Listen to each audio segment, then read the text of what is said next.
Vice President Kamala Harris shared a real heart-to-heart with Drew Barrymore yesterday when the talk show host told the vice president, we need her to be the Mamala of the country. Let's watch. I keep thinking in my head that we all need a mom. I've been thinking that we really all need a tremendous hug in the world right now. Yeah. But in our country, we need you to be Mamala of the country.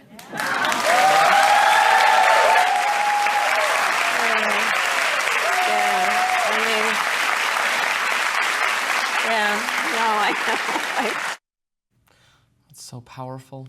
Harris also criticized those who made fun of this appearance with Drew Barrymore, clapping back at Americans who, quote, love to talk about her laugh and are still getting used to a woman vice president. You were asking me earlier about what it means to be, like, the first woman. And, you know, it's funny because people still got to get used to this, right? I mean, my staff, for example, sometimes they'll show me little things that just amuse me. Like, apparently, some people love to talk about the way I laugh. Oh, yes. Okay. I love your laugh. Well, let me just tell you something. I have my mother's laugh. Oh. And I grew up around a bunch of women in particular who laughed from the belly. Yeah. They laughed. They would sit around the kitchen and drinking their coffee, telling big stories with big laughs. I'm never going to be, it's just, I'm not that person. Conservative commentator Megyn Kelly ripped into the vice president's quote on, quote unquote, fake appearance on the Drew Barrymore show. It's classic Kamala Harris trying to offer fake profundities with her fake affect when she's saying nothing. She delivers her normal air sandwich. And even worse, Michael, is the Drew Barrymore leaning in. For the listening audience, she leans in. She must be 3 inches away from Kamala Harris. All right. What do you make of this, Robby? I saw your eyes watering. You were just the emotion for Drew Barrymore making Kamala be our Mamala. We have tissues here just in case. Okay, look, here, I'll say this. They lost me in the first half, but they got me a little bit back in the second half. Look, Drew Barrymore, we've talked about her technique, her kind of approach to interviews on this show. She does sort of, exaggerated empathy and really just lays herself bare, and she sits cross-legged on the sofa and she sits cross-legged on the floor, and she gets very intimate with her guests. It's way too much for me. Well, that's a subjective, opinion, That's fine. It's not for me. But, I do think a lot of people respond to what feels like less kind of artificiality, more barriers broken down, what feels like an intimate conversation between friends as much as a talk show aired to millions of people can feel that way. And the technique does seem to have the effect of making her guests more willing to be emotionally forthcoming in a way that I think is kind of effective. What I take issue with, frankly, almost on behalf of Kamala Harris, is putting her, the first woman vice president, in the position where she's supposed to be the mother of a country. I don't even know what that means. She's an adult woman who never had children of her own. She has, raised her husband's stepkids in part, or her husband's kids from a previous relationship. But I feel like I would almost be offended that there's a presumption that I want to assume a maternal role. Is that the only way you can interpret women leadership and what they have to offer a community, is to interpret them through the lens of maternity? Yeah, she's the vice president. She has some ostensible policy role in the American federal government, and that's her job, not to be some kind of spiritual leader or something like that. Yeah, I mean, look, Biden does say, I'm going to heal the soul of this nation. I mean, it's not just women who, speak in those kind of spiritual terms. And I will say that I know that, Marianne Williamson, for example, has gotten a lot of pushback for the way she speaks. And there are other people like, say, Cornel West, who also speak in terms of spirituality. He's a theologian, who don't get characterized in the same way as women. So I want to be careful of that. Yeah. But those people have an authenticity to them. Not to be overly mean to Kamala Harris, I don't think she comes across as particularly authentic on these fronts. Well, that's the thing. So I think that's right. I think it's wrong for her to characterize all of the criticisms of her as being about her gender. It gave big Hillary Clinton flashbacks to hear her say, it's because I'm a woman that people are focusing on X, They don't Y, respect Z. the pantsuit. Yeah, if anything, I think that people don't feel very strongly about Kamala Harris one way or the other. And the only thing she's really given us, given the really downplayed role that she's had in this administration are these little kind of flubs. People are talking about your laugh because you haven't given them a bigger controversy to talk about, and maybe thank your lucky stars. Maybe that's a good thing. It's like Obama's tan suit. I wouldn't get too worked up over it, even though I'm sure it's personally hurtful. I will say that she does come off very sincere when she talks about her family and when she talks about her mom. And I think that she frankly seems like a very nice person, just a very nice person who isn't offering very much in the role of vice president.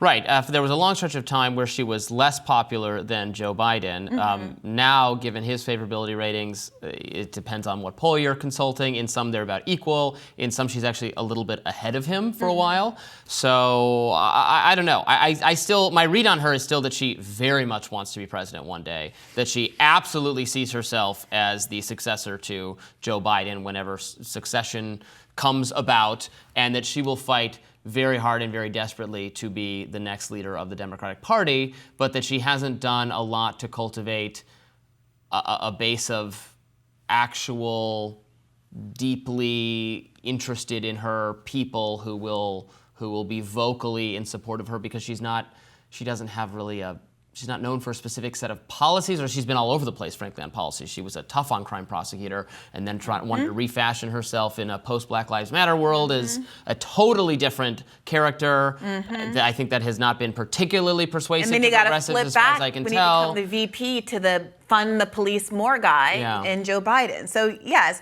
I think the biggest issue that she will face, if you're right about her wanting to have a longer political career, and that, you know, if she doesn't think that this is the peak, which if I were her, I'd be very happy with somehow getting to this place, then she's going to have to contend with all of that again.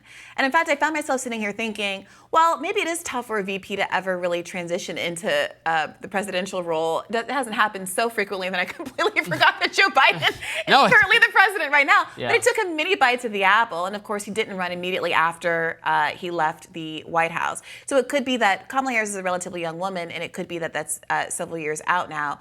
But I think the problem for her right now is, what role is she playing in this administration? What role is she playing to help Biden win? She was selected with the idea that having a more diverse ticket would bring in a more inclusive voter base. But we're seeing is that younger voters, Black voters, a lot of the demographics that Biden relies on, and relied on not just to win in 2020, but to win the Senate and to win the state of Georgia, are now deeply frustrated with the administration. Not, I think, because of anything Kamala Harris personally has done, but the kind of representation of her existence in the White House simply isn't enough to make people feel like they still have outsized student debt burdens, that an entire generation of millennials can't afford a home, and all of the litany of economic problems that Americans still face, not to mention the deep distrust of the Biden administration over the handling of the war in Gaza. Yeah, I think with the exception of Dick Cheney, I think you'd have to go back to, the Ford administration to find a vice president who did not eventually seek